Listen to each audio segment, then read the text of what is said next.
All right. So good morning, everyone. No? So welcome to our Your Health and USANA webinar. I am your host for today, Nina Cordon from Davao City. Ayan. So I would like to welcome all of our participants in our Zoom meeting. So we are at 103 right now. So if you want to share about this webinar, you can send the links or the poster to your downlines or those people who want to know more about our product highlight for this week, which is our USANA Probiotic. And we have a guest speaker all the way from Salt Lake City to discuss about the updates in the research behind our product highlight. But before that, I would like to know our participants if you're wherever you are right now, please type in the chat box because I'm currently in Davao City. So we want the guest speaker to know your location right now, or maybe if you are outside of the Philippines, if you're living abroad, you can type in the chat box.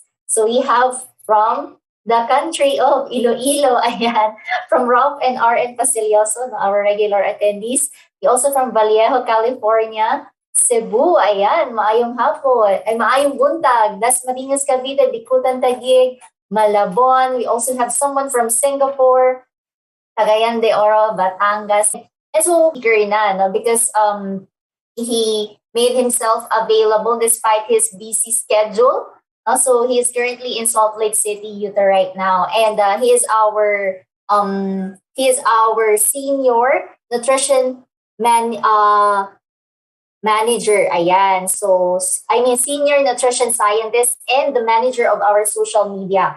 And Russ earned his MS in nutritional science from Brigham Young University in 1993 and had a BS degree in zoology, also from the same school, in 1988. Ross joined the USANA science team in 1997, and after working as a licensed environmental health specialist, a health consultant for an international weight management company, and teaching nutrition courses at a local state college. So in 2000, he was certified as a nutrition specialist by the Certification Board of the American College of Nutrition. And in 2003 and 2004, he attended Harvard University, continuing medical education in practical approaches to the treatment of obesity.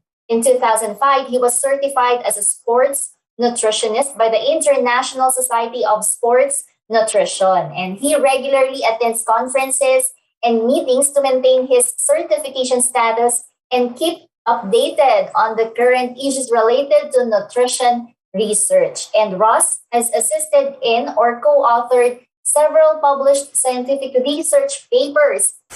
As part of his many roles at USANA over the years, he has written hundreds of research-related articles and answered over 120,000 health and product-related questions. So talk about those product inquiries that he's getting every day. He currently manages science-related social media and a Facebook page, which has over 1 million followers, and a senior nutrition scientist in the Department of Health and Science Education. Most people in USANA know him as the Ask the Scientist guy. So I guess he's the go-to person when it comes to product information. And ladies and gentlemen, my dear USANA family, let's all welcome our senior nutrition scientist of USANA Health and Science Education and manager of social media, Mr. Ross Barton. Hello, Ross. Good morning from the Philippines.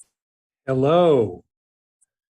Can you see me? Can you see my screen? Oops. We can see you, Ayan. So we can now see your screen. We got it? Okay. Wow, that was great. You guys do such an amazing job at all the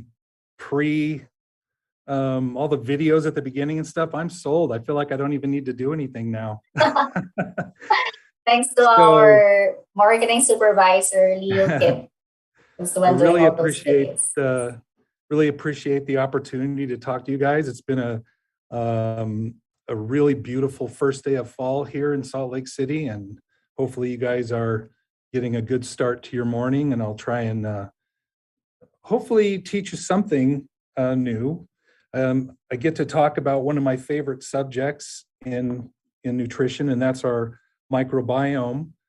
We'll talk a little bit about exactly what that is and how you can support the health of your microbiome, and a little bit about a couple of products that we have that will help support that role of the microbiome. So before we get started, let's go over a definition so that we're all on the same page. The bacteria and microorganisms that live on us and in us collectively are known as the microbiota. We don't normally use that term. You may not have even heard that term. The more common term is a microbiome, and that is the total sum of all the microorganisms and their genetic material, so their DNA, and the environment they live in. So those terms get used interchangeably. So we'll stick with just the microbiome. We'll all know what we're talking about. We're talking about the microorganisms and their genetic material. Why is it not moving? Okay. And a lot of times when we're talking about the microbiome, we tend to focus only on the bacteria. You know, bacteria is more commonly known as the microorganisms, but the microbiome also includes a lot of other different types of microorganisms like fungi, viruses, archaea, which are single-celled organisms that resemble bacteria, but they have very distinct genetic material. Protozoa, which are also single-celled organisms, similar to archaea, but a little more complex. And in fact, malaria is due to a protozoa. And of course, all the bacteria. So when we're talking about the microbiome, we're really talking about the collection of all the microorganisms that live in and on us. And so you might say, well, what are they doing on us? What are these and why are, where are they on us? And if you look at the bold categories on the right there, those are different phyla or different types of bacteria. And for instance, the bacteria or the microbes that you find in the nose, for example, are actinobacteria that are also the predominant ones on the skin. But if you look at the predominant species in the mouth, it's more Firmicutes. And in the gut, Bacteroidetes is a really important microorganism to support the human gut. And it is the Bifidobacterium is a Bacteroidetes type of microorganism. So you have different populations of these various different microorganisms all over the body doing various things. So what is it exactly that they do? Well, there's way too many things that they do that we could discuss in a short time frame that we have tonight. But we'll touch on a few of them, like immune health, gut health, even synthesis of certain vitamins, oral health, brain health. Some of you may have heard of the gut-brain axis, where our gut health even impacts our brain function. So the microbiome is really a really busy community, and we're just barely scratching the surface of all the things that it does. And that's understandable, because if you can imagine, we didn't know much about microorganisms until the 1600s was the first time we'd ever even seen or observed microscopic organisms. And so from there, it took a few hundred years to get to where we are today. And I don't know if any of you have heard of the Human Genome Project, but when I was in college, we were really excited about the prospect of sequencing the human DNA, sequencing the entire human genome. And that was done and completed about 20 years ago. And that has led to numerous different discoveries and has been really exciting. But that was simple in comparison to what we're doing now. In 2008, the Human Microbiome Project was launched. And now what we're trying to do is sequence and characterize the DNA of all these various microorganisms in the system. And it's a huge undertaking, but it's going to lead to so many fantastic new treatments and knowledge. Our knowledge of how these microbes interact with our physiology and help our health is going to just expand tremendously in the near future. And I guarantee you, even from our standpoint, you will see more products in the future coming from us even that are intended to support these microbes and our microbiome. So I thought it'd be fun to kind of go over some fun facts. I'm kind of a trivia expert and I love learning new things. So some fun facts about the microbiome. Your microbiome changes as you age. Old centenarians, or your people over 100, have microbial communities that are similar to younger individuals. So that kind of indicates they have like a younger microbiome than they should for their age. Human gut microbiomes influenced by a lot of things, mostly by the food we eat, but also your pets. It's well known that children that are raised on farms or that have pets early on have stronger immunity to certain things. Our exercise routines, where we work, even our genetics influence the gut microbiome. This one I love because I'm an astronomy lover, but there are more microbes in the human body than there are stars in the Milky Way galaxy.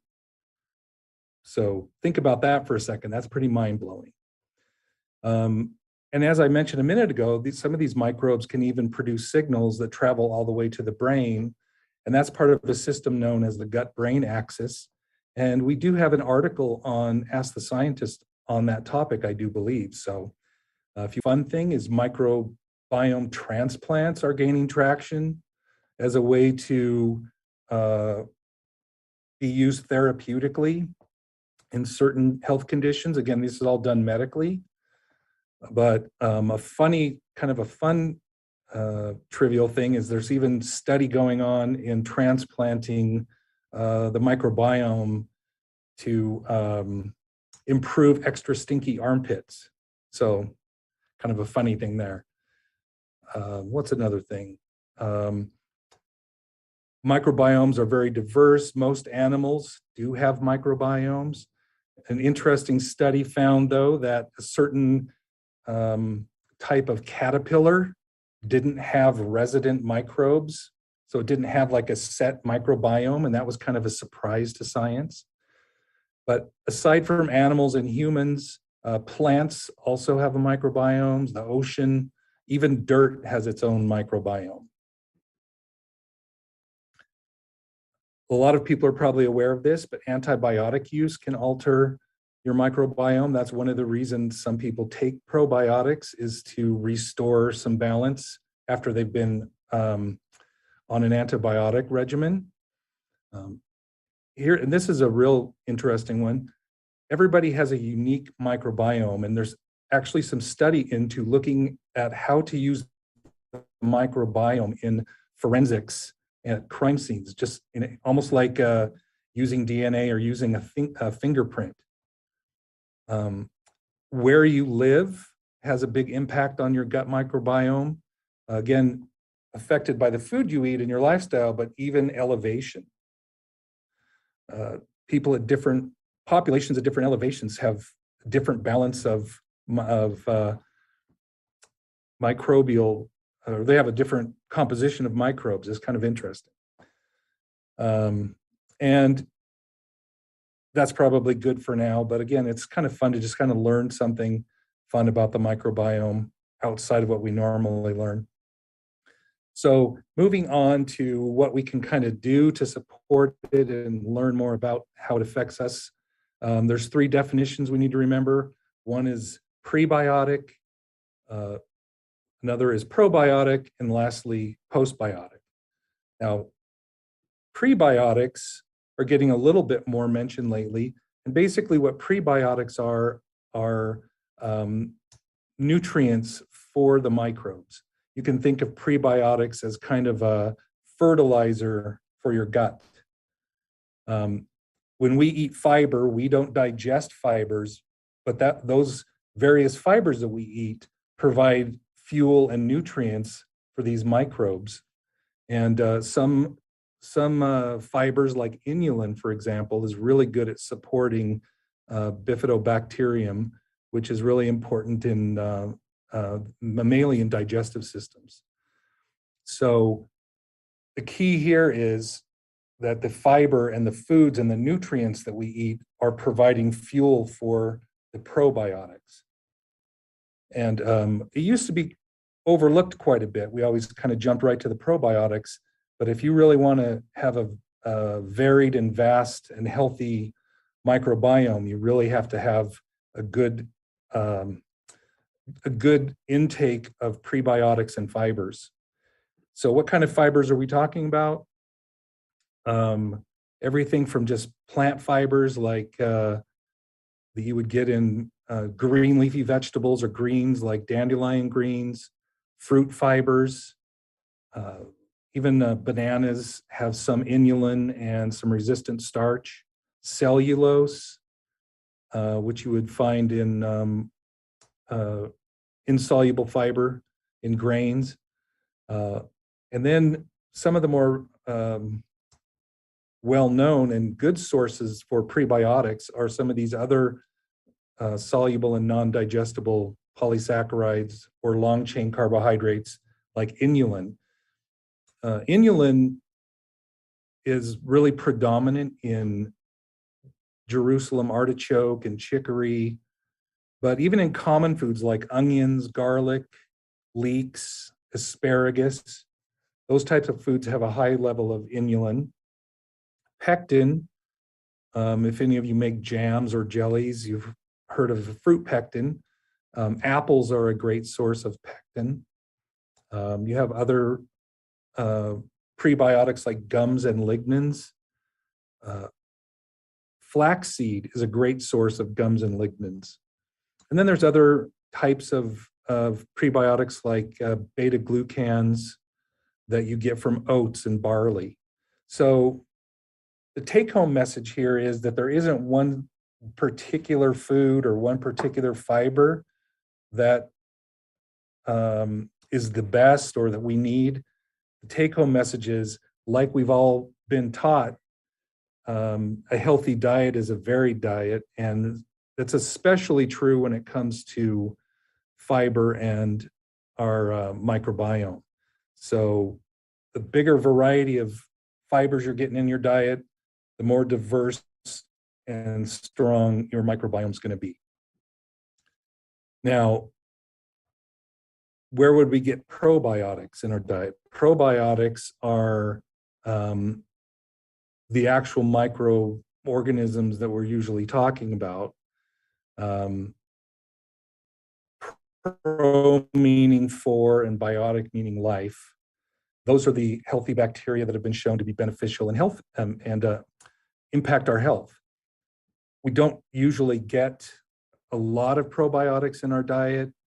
You certainly can through fermented foods. A good yogurt with live active cultures, sauerkraut, kimchi, those kinds of foods are kombucha.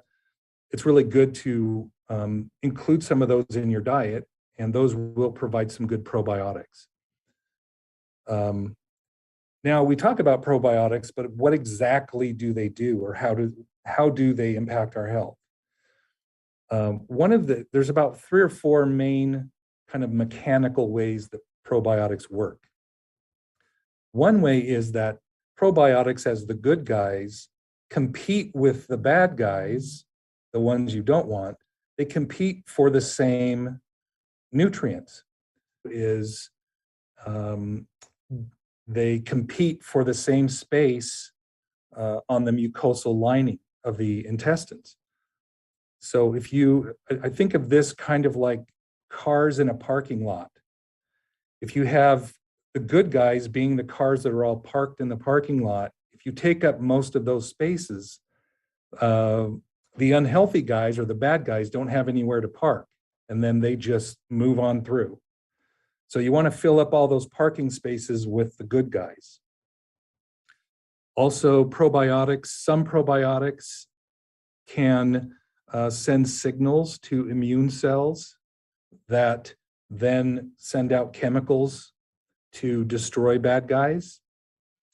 And some probiotics even have chemicals of their own, known as bacteriocins, that directly impact the bad guys.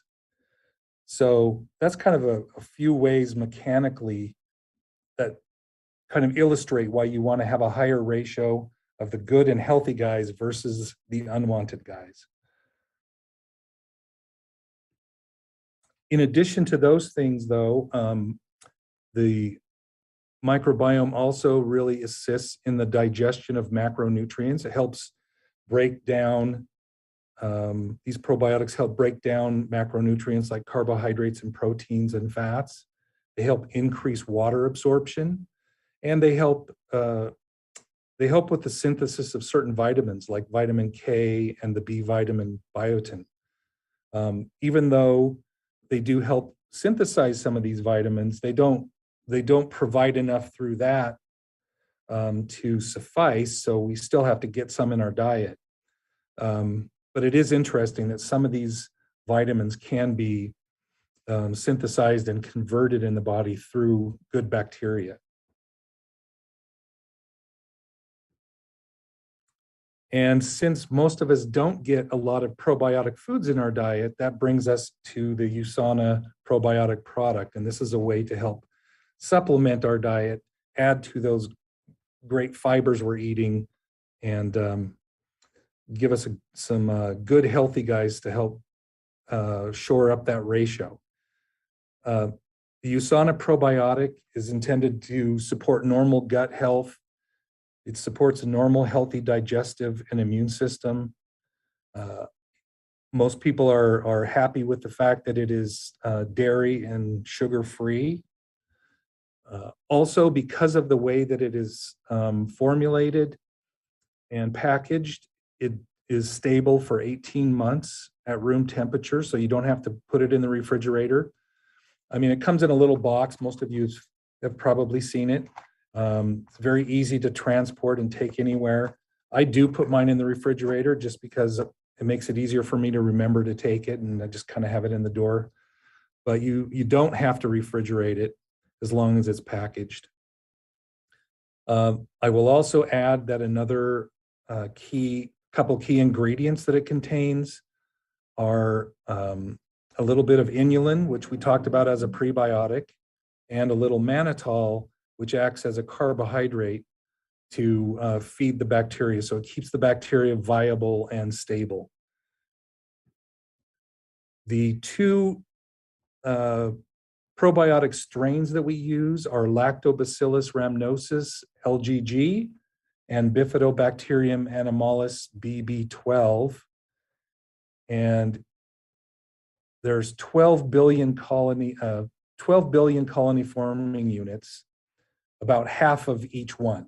The ratio doesn't matter too much. It's just really a good amount of both of them, about half and half. Now, why did we pick these two strains? There's a lot that goes into a probiotic product that you need to make sure it's a good quality. Stability is one. They need to be able to survive the acidic environment of the stomach when you swallow them and take them. They need to be compatible with other ingredients. The formulation itself needs to be made so that the product is stable. So while you want to get a huge variety in your diet, in a supplement, it's not always the case that more is better. In fact, most of the best research involves single strain and two strain products. And in particular, we chose these two strains because, first of all, they have more clinical research behind them than most any other strain. But they're also both proven to survive the acidic environment of the stomach. And even better, they are both shown to adhere to intestinal mucosa, meaning once they go through the stomach, they actually adhere or stick to the intestine and set up shop and colonize. And that's exactly what you want.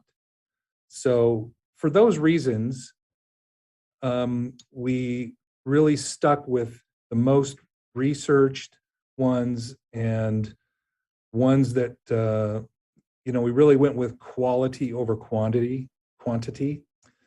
So hopefully, let's see, if you have any questions on anything else about the product, I'm sure I'll be able to answer them if we come to it. So it's a great one to take it first thing in the morning, that's fine. If you want to take it in the evening, that's fine. It doesn't matter really if you take it with food or without food. So this is one where really, you just need to take it when it's most convenient for you and when it fits you best, and when you'll remember to continue to take it. Now, the third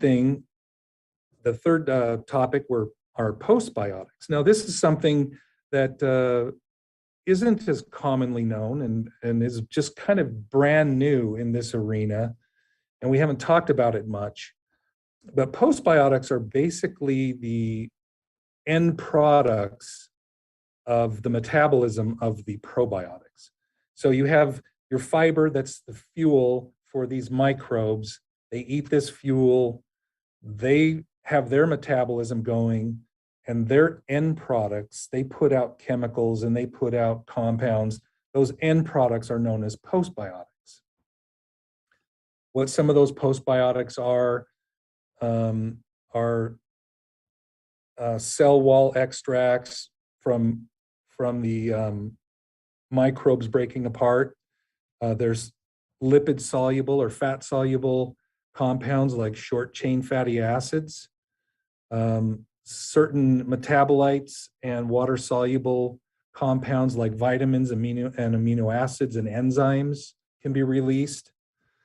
So that's what we're talking about with postbiotics, are actually the end products.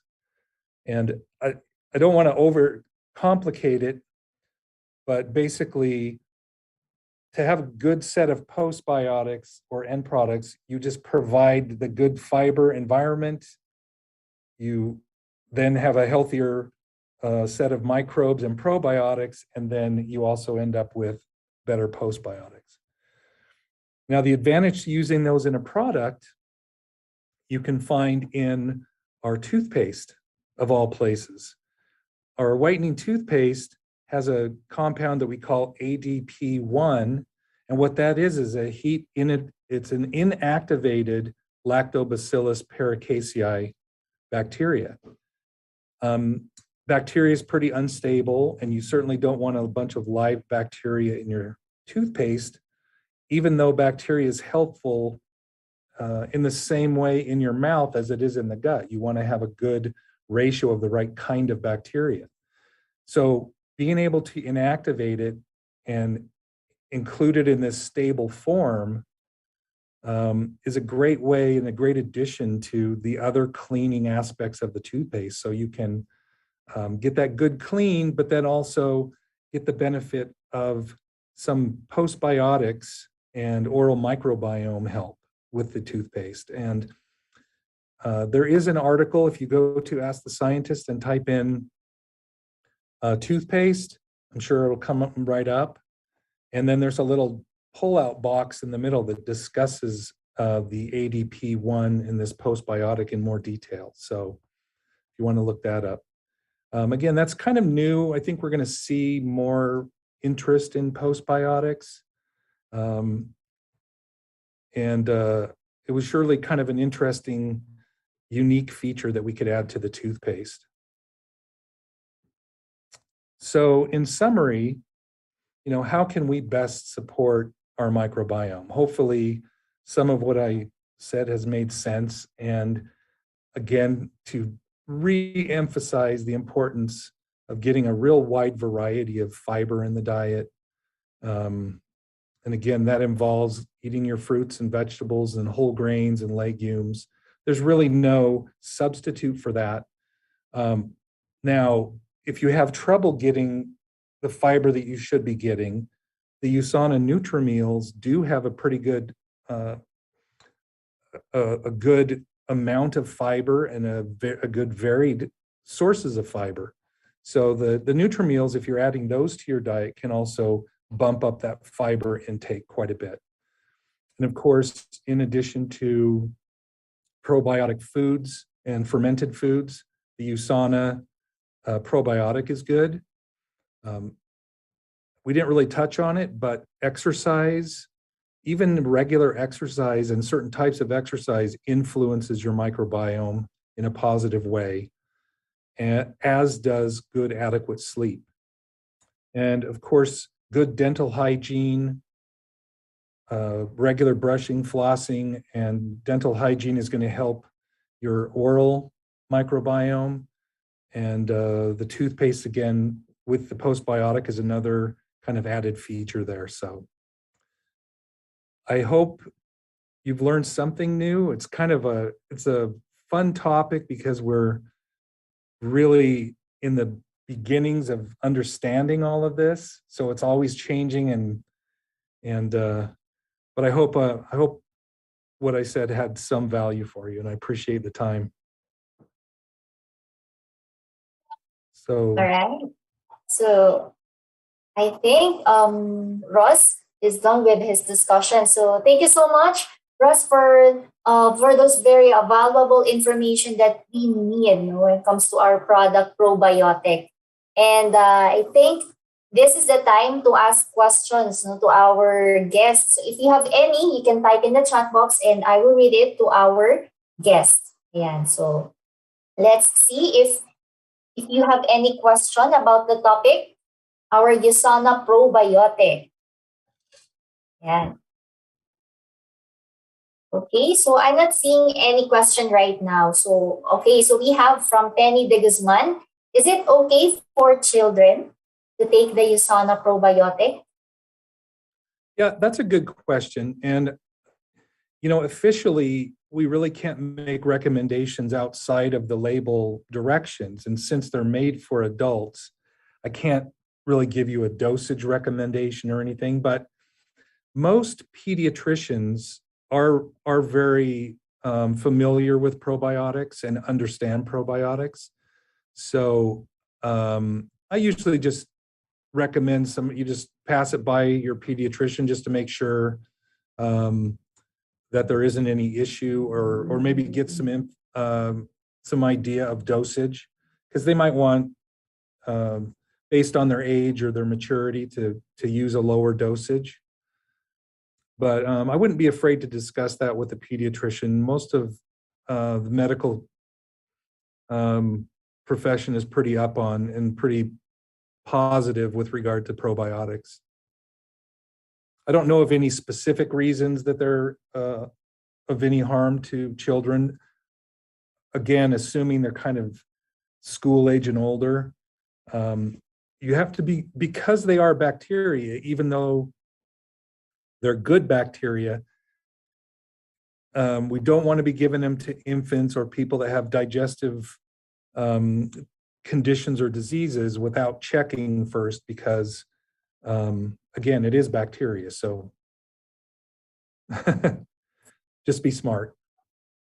Yeah, that's right, Ross. So it's better to ask your pediatrician if it is okay to give probiotic to your children, especially if they have this medical condition, because we don't promote our products to treat, cure, or prevent any medical conditions or diseases. Okay, so you have to ask that from your pediatrician. And another question, how long should we take probiotics? Do we take them like supplements? That's another good question. And I think this is one where there's kind of a lot of leeway and a lot of variation in how you could take this effectively. I think most people that I know that take it regularly will tend to take a couple, they'll take it after a course of antibiotics, or if they're just kind of feeling like they need the extra digestive help. Most people will take it at least, I would say, to take a box or two every quarter. I don't think you have to take it consistently all the time, but again, that's going to depend on how your diet is and what your intake of, what's that thing I said, fiber. So it kind of depends on your situation. There's no reason that you couldn't take it regularly, but I think if you're healthy and getting a really good diet and you're not having any challenges like that and not having any antibiotic therapy, a box or two every quarter would probably be good. So that's the answer of Russ. So a box or two every quarter will do for your consumption. Okay. So thank you so much, Russ. Here we have another question. What happens if we take probiotics that don't reach the level of 1 billion CFU? Will it cause detrimental effects? No. I mean, a lot of yogurt cultures, for example, even when they say live active cultures, they only have tens or hundreds of millions of colony forming units. So, I mean, there's still benefit to that. I think we're kind of in a spot where there's more in ours than there is in a typical food, but there's therapeutic and medicinal products that have even way higher doses, and those aren't really necessarily appropriate for just everyday use for everybody. So I think we have a good kind of level that has some more impactful benefit, but that doesn't diminish the little bits you want to get from your diet. So small amounts or medium amounts from your food sources, your drinks or kombucha or whatever are all good. That's all good. All right. So follow-up question, Ross. So is there any explanation behind why do we have 12 billion CFU in our USANA probiotic? No, it's not really. There's not really a magic number. I think when we looked at the initial manufacturing and the dosage and what would fit into a package and how long it would last, it just was kind of a number that again we felt would provide benefit and would still provide benefit over 18 months and also be a safe amount for normally healthy people. So I don't know that there's any, whether it's 10 billion or 12 billion is, there's not a huge difference really, because you're talking about 10 billion out of 40 trillion. It's really not a big amount. So the difference there is not really that huge. All right. So thank you for that answer. And another, is it okay to take the product without mixing any liquid like water or your favorite drinks? Yeah, you can do that. I've done that before where I just kind of like Convenient, right? It's not bad. It doesn't taste bad. And yeah, it's not bad. I think it's a little easier to like take it that way and then have a drink because it kind of sticks on your tongue a little bit. But it's not bad. You can do that. All right. So you can take it without any drinks. Like you cannot. Some people preferred it to take it directly, like from the sachet. Or some people would also want to mix it with their favorite drinks or maybe in plain water. So any of those will do. Yeah. All right. So another question here. You mentioned earlier that you put your probiotic in refrigerator and does it help prolong the shelf life even further? I don't know. I mean, we don't really know that because we didn't really test that. Ours is tested to be stable at room temperature. I mean, I'm not really planning on keeping mine. I will use it before 2 years or 18 months. For me, it just is that nice little box of the size. I put it by I have my like eggs and butter and things right there. So I see it. And for me, it's easier to just remember to take it when it's right there. But it kind of depends on the environment too. If you're living in an area that's where it's hard to keep something cool and dry, then it certainly wouldn't hurt anything to put it in the refrigerator, as long as it's sealed. Yes, that's right. So this is also to remind all of our associates to store your products, USANA products, in the right temperature and storage condition, because it might affect the potency of your USANA probiotics. So as much as possible, you put it away from direct sunlight or high moisture places, not to, so that you could preserve the potency of the good bacteria inside the sachet. Okay, so we have here another question. One of my is it helpful for people with acid reflux or hyperacidity? Well,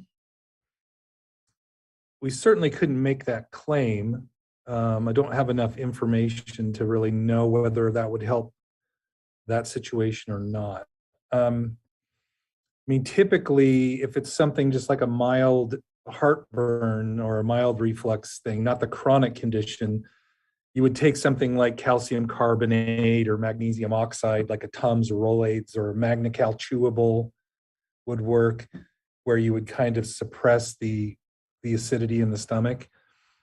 As far as it helping from way down into the gut, I would suspect it probably wouldn't do much for most people in that situation. It certainly will not treat chronic GERD or reflux situations. But then again, we did talk a little bit about the fact that the microbiome does help with digestion and better absorption and utilization of certain nutrients. So, I mean, it wouldn't hurt to try it. It's not going to make it worse, but whether it would help in an individual situation is really pretty hard to tell. All right. So you better take other medications like, yeah, what you've said, the Tums, calcium carbonate. We have those magnesium citrates, and those you can find at the OTC, over the counter medications that are prescribed by your physician. And our products. Do you have in your market? Do you guys have the Magnecal chewable? Do you have the chewable version? No, we don't. We don't have it yet. Okay. All right. Okay. And so let's move on to. Can you still accommodate some questions, Russ? We still have. Yeah, I can do a couple more.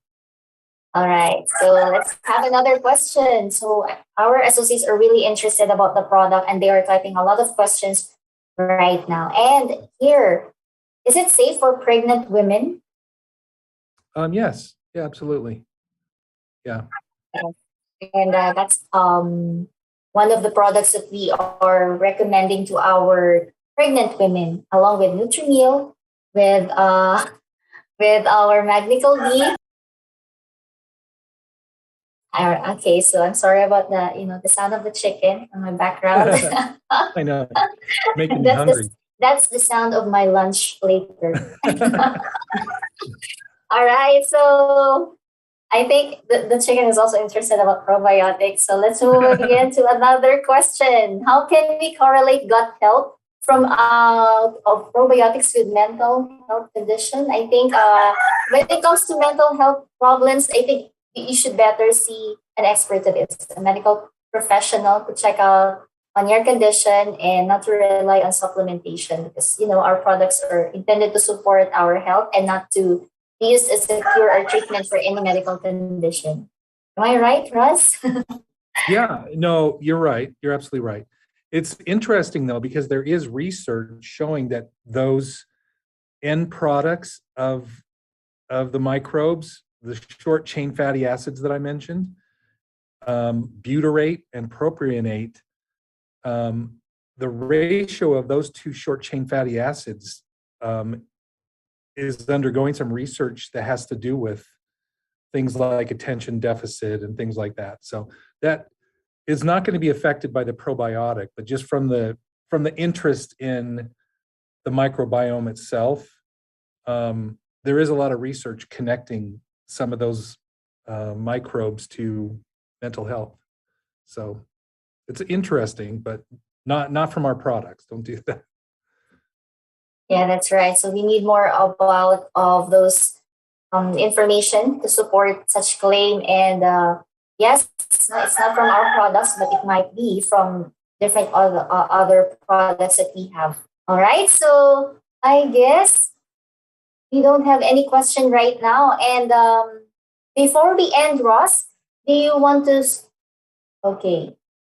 So I think there's no more question here, and if you have any more question that will just pop out from your mind, you can send it to me through my email ninadia.cordon@usanainc.com, or if you want to have the recording of this training, you can again request that from my email. Okay. And so, any last message, Ross, to all of our associates right now? No, just again, thanks for the opportunity. I mean, it's one of these days I hope to get out there in person. That would be but fun. For now, this is better than nothing for sure. And I'm hope you guys all have a great day. Just keep smiling and eating good and staying active and being healthy. Be safe, everybody.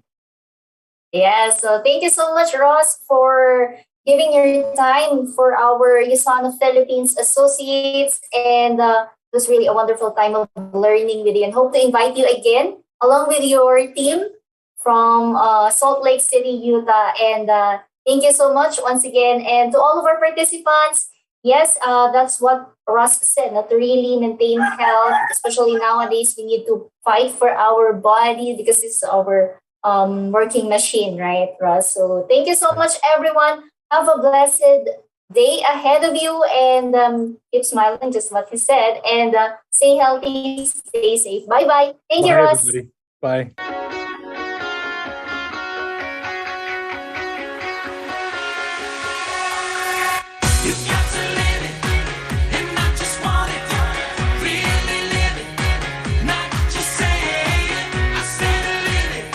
Recording stop.